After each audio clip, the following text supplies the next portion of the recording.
Top 10 games of 2022. What a year it was. Let's go.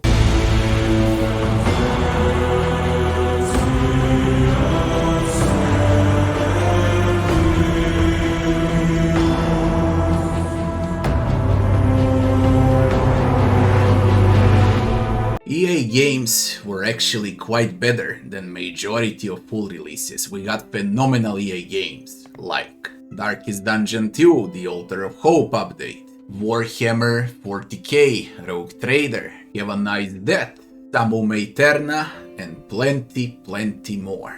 I spent more time playing early access games than full releases actually. The only 3 games I didn't play, cause I just didn't have time to do them, would be Return to Monkey Island and God of War Ragnarok, and I skipped Callisto Protocol till I see that performance issues are fixed. I have no doubt that those 3 could easily end up in a top 10 list also, and I'll do them for sure during 2023. Let's go! This is my top 10 best games in 2022.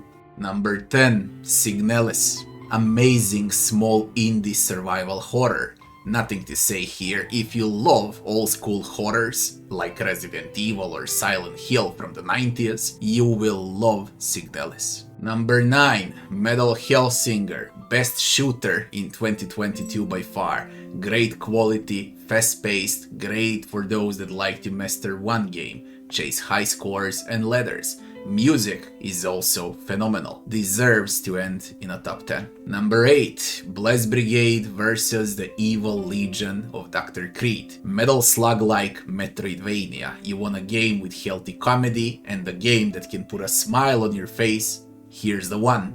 It will cheer you up, it's cheap, it's smooth, it's long enough. Number 7, Astlibra Revision. Could be the best JRPG that I played in my life. I'm still playing it, by the way. The game is huge. I'm not a fan of JRPGs, I actually hate them, but this one is really something special.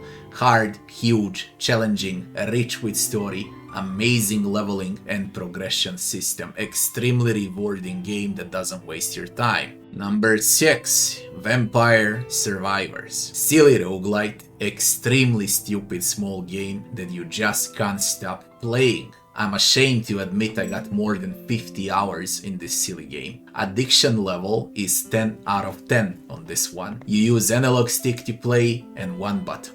That's it. Hilarious game, deserves top 10, it's one of a kind. Number 5, Evil West. Amazing half-brain-dead third-person shooter. Mix of Doom Eternal and old Space Marine. In Wild West, mind you, where you rip and tear vampires. However stupid that sounds, pure fun, challenging on hardest difficulty too. Biggest and most pleasant surprise in 2022. Number 4, Warhammer 40k Chaos Gate, Deamonhunters. XCOM copycat that's far better than XCOM. Why?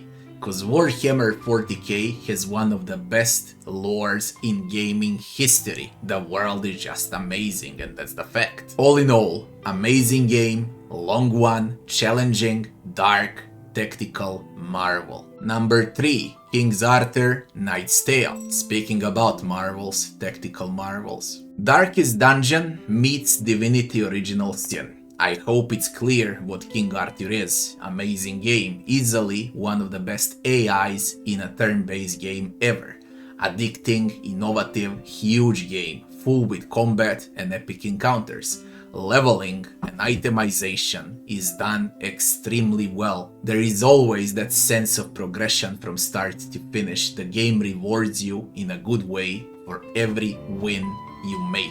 Number 2, Expeditions Row. One of the best history games I played in my life. Another tactical marvel. One of the kind experience. Real-time strategy mixed with isometric turn-based combat. Story is rich with plenty of choices and consequences. This game is fully voice acted and immersion is there from the first minute all the way to the last. Number 1, Elden Ring. Do I need to say anything about Elden Ring? The winner of 2022. I was thinking for a long time. I didn't want to give Game of the Year to Elden But I had to be objective. It is the best game in 2022. I'm sick of Souls-likes. Elden Ring to me was basically 5 times bigger Dark Souls 2 with a horse. But that doesn't take away that it has one of the best open world mechanics ever. The game is just head and shoulders above every competition in every single segment there is. That's the reality. Easy win for Elden Ring in 2022. That would be my top 10 list of 2022. Games that I also enjoyed would be Moonscars, The Tarnishing of Juxtia, Soldiers, Die Messiah, and so on. But they just could not make it in this list. Also, for every game that I put on a list or not, you have a review on the channel. Big reviews and 2-minute short reviews if you wanna check them in detail. As always, thanks for watching, and I'll be seeing you on the next one.